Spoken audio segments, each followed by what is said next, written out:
खासदार संजय राऊत जे बोलतात त्याच्या नेमकं उलटं घडत असल्याची टीका मंत्री भरत गोगावले यांनी केली आहे। 2022 पासून राऊतांची अनेक वक्तव्य त्यांच्या विरोधातच गेलेत। आताचा निकालही त्यांच्या विरोधात जाणार असल्याचा दावा त्यांनी केलाय। पालकमंत्री पदाबाबत बोलताना गोगावले म्हणालेत की विधान परिषद निवडणुकीच्या काळातच मला का तुला का हा विषय संपलाय। पालकमंत्रीपद आपल्याला देण्याचं निश्चित झालंय, मात्र निर्णय नेमका कुठे अडलाय याबाबत उपमुख्यमंत्री एकनाथ शिंदे यांच्याशी कार्यक्रमानंतर चर्चा करणार असल्याचं त्यांनी सांगितलंय। अजून 2 दिवस आहेत, त्यात निर्णय होईल असा विश्वासही त्यांनी व्यक्त केलाय।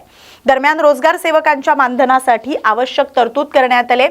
उपमुख्यमंत्र्यांची सही झाल्याचं गोगावले यांनी सांगितलं। सही झाल्यानंतर मंजूर रक्कम वाटप करण्यात येईल आणि काही दिवसात रोजगार सेवकांचं मानधन आणि पगार देण्यात येतील असं त्यांनी स्पष्ट केलंय। हा झेंडावंदनाचा काल आदेश काढलेला आहे। पालकमंत्र्यांचं काल रात्री काय चर्चा झाली मला पण शिंदे साहेबांना विचारायला नाही मिळालं, कारण कालपासून मी इकडेच आहे। आता हा कार्यक्रम झाल्यानंतर आम्ही विचारणार आहोत नेमकी काय चर्चा झाली आणि कशामुळे थांबलंय। कारण जे काय आमचं दोघांमध्ये थोडंसं मला का तुला तुला का मला असं होतं, तो विषय संपला विधान परिषदेच्या निवडणुकीच्या काळामध्ये आणि त्याच्यामुळे आम्हालाच द्यायचं हे फायनल झालं, ठरलंय। कुठं अडलंय काय झालंय हे आता मी कार्यक्रम झाले दोघांच्या बैठकीत तोडगाही निघू शकला नाही, यांच्यापेक्षा वरिष्ठ कोणीच नाही ना महाराष्ट्रात ठरवणार। ते काय अजून माहिती नाही तोडगा निघालाय का नाही निघालाय हे आता मला अजून विचारल्याशिवाय कसं काय कळणार। 2000च अधिकार तुम्हाला दिलाय तर त्यामुळे अपेक्षित आहे 100%। त्यामध्ये काय दुसरं काही अडचणीचा काय भाग मला वाटत नाही। असं काय पण की तुम्हाला पालकमंत्रीपद मिळतच नाहीये, असं काय की काय झालंय? ते आता तुम्हाला सांगितलं ना, आता मला कार्यक्रम झाल्यानंतर विचारतो नक्की काय अडथळा आहे, कुठं काय आहे, ते कुठल्या देवाची नड आहे काय ते जरा आम्हाला बघू द्या। काय आवश्यक सकाळी सेल्फी व्हिडिओ टाकला सगळ्या माध्यमांनी काय आता काय करता येणार आहे माझ्या हस्ते। हो आता ते काय म्हणजे संकेत आहे का? हा अजून 2 दिवस बाकी आहेत, तर त्याच्यामध्ये मला वाटतं कदाचित निर्णय होऊ पण शकेल। आणि तुम्हाला पुन्हा एकदा सांगतो पण की जे ठरलेलं आहे ते आता ठरलेलं आहे, त्यामध्ये दुसरी काय अडचण मला तरी वाटत नाही। तरी पण शिंदे साहेबांना विचारून मी बाकीचं पालकमंत्री भरत शेठ बरं ऐका ना, एक संजय राऊत होय की तुम्ही गमजा कधी ते नाही गमजा नाही, हातरुंगाला आहे, फक्त जॅकेट घालायचे। बरं एक संजय राऊतांचा एक खळबळजनक दावा आहे, पक्ष बहुमत असताना निवडणूक आयोगाने अमित शहांच्या दबावाखाली शिवसेना फोडली आणि 5,000 कोटींना विकली असं त्यांचं म्हणणं आहे। संजय राऊत रात्रभर विचार करतात की मीडियाला सकाळी काय सांगायचं, त्याच्यामुळे ते जे सांगतात ते नेमकं उलट सांगतात आणि आतापर्यंत जे बोलत आलेले ते नेमकं उलट घडत आलेलं आहे हे आपण पाहिलंय। कारण त्यावेळेला आम्ही 2022 पासून जे काय त्याचं वक्तव्य आयुक्त आहे ते त्यांच्या सगळ्या विरोधातच चाललेलं आहे आणि आता पण जो काय निकाल आहे तो त्यांच्या विरोधातच जाणार। आज त्यांनी असंही सांगितलं की अमित शहांना उपपंतप्रधान व्हायचं आहे आणि त्यासाठी ते मोदीच्या मागे लागले आहेत, मात्र काही मोदी ऐकत नाहीये त्यांचं। ते एवढी मोठी बाब काय मला नाही सांगता येणार, ते संजय राऊतच सांगू शकतात। परंतु ठीक आहे। एक प्रश्न रोजगार सेवकांचा आहे की तुम्ही रोजगार सेवकांना 8,000 रुपये मानधन आणि 2,000 रुपये भत्ता देण्याचं कबूल केलेलं आहे, त्याची सगळी तरतूद पण करून ठेवलेली आहे। उपमुख्यमंत्र्यांची सही मागच्या आठवड्यात झालेली आहे, मुख्यमंत्र्यांची राहिलेली आहे, ती झाली का मग आम्ही ते जे काय मंजूर झालेले पैसे आम्ही वाटप करणार आहोत। त्यामध्ये रोजगार सेवकांचे मला फोन येतात, त्यांना आम्ही समजावून सांगतोय आणि काही दिवसातच त्यांची ती मजुरी आणि ते रोजगारांचा पगार ते काय ते आम्ही देतो। खासदार संजय राऊत यांनी पत्रकार परिषदेत निवडणूक आयोगावर गंभीर आरोप करत दबावाखाली पक्षाबाबत निर्णय घेतल्याचा दावा केलाय। पक्षाची घटना तयार करूनच पक्ष चालवला गेलाय, ती सादर केल्याच्या पोचपावत्या आपल्याकडे असल्याचं त्यांनी सांगितलंय।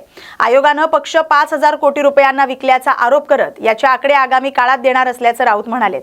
या प्रकरणाचा निकाल भविष्यात माइलस्टोन ठरेल असं सांगत देश वाचवण्यासाठी सर्वोच्च न्यायालयानं कायद्याचं उल्लंघन झाल्यास तटस्थपणे निर्णय घ्यावा अशी मागणी त्यांनी केली। अमित शहा यांच्या विधानावर टीका करताना राऊतांनी शहा खोटे बोलत असल्याचा आरोप केलाय। आगामी मंत्रिमंडळ विस्तारात अमित शहा नसतील असा दावाही त्यांनी केलाय। पुढील काळात ईव्हीएम विरोधात आंदोलन होणार असल्याचं त्यांनी सांगितलंय. तारदेव जाहिरातीच्या मुद्द्यावरही राऊतांनी टीका केली. तर टॅक्सी आणि मराठी भाषेच्या प्रश्नावर महाराष्ट्रात व्यवसाय करायचा असेल तर मराठी भाषा आलीच पाहिजे अशी भूमिका त्यांनी मांडली. एप्रिलमध्ये परत सुनावणी होती. कपिल सिब्बलांना सुरुवातीला जिंकलं, नंतर निवृत्त काम होतं. हो ना, आज आता 2 वाजता कोर्ट नंबर 1 जी घटनापीठ आहे, मुख्य न्यायाधीश सूर्यकांत, जस्टिस बागची आणि जस्टिस मोहना यांच्यासमोर सलग 5व्या दिवशी सुनावणी सुरू आहे. ही सुनावणी कदाचित उद्यापर्यंत सुद्धा जाईल आणि कपिल सिब्बल यांनी आमच्या शिवसेनेच्या वतीनं जो एक संविधानिक चौकटीमध्ये युक्तिवाद केलेला आहे तो अत्यंत महत्वाचा आहे. उद्या कोणीही येईल सत्ताधारी आणि एखाद्या पक्षाचा लेजिस्लेटिव्ह गट म्हणजे विधिमंडळातला गट विकत घेईल आणि सत्तेत सामील करून घेईल. त्याच्यामुळे देशातली लोकशाही, संविधान याच्यापुढे फार मोठं आव्हान निर्माण झालं. म्हणजे पक्ष विकत घेण्याची प्रक्रिया ज्या लोकशाहीत सुरू होते, या प्रक्रियेवर त्याने बोट ठेवलं. आणि मला असं वाटतं न्यायालय कपिल सिब्बल यांची ही भूमिका किंवा हा युक्तिवाद ऐकून न्यायालय सुद्धा काही काळ विचारात पडेल.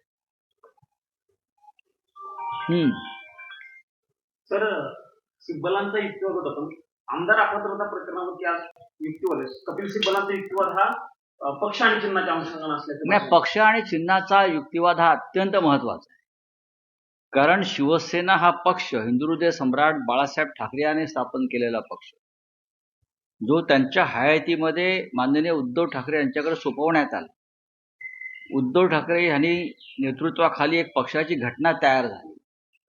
ती घटना आम्ही निवडणूक आयोगाला कळवली.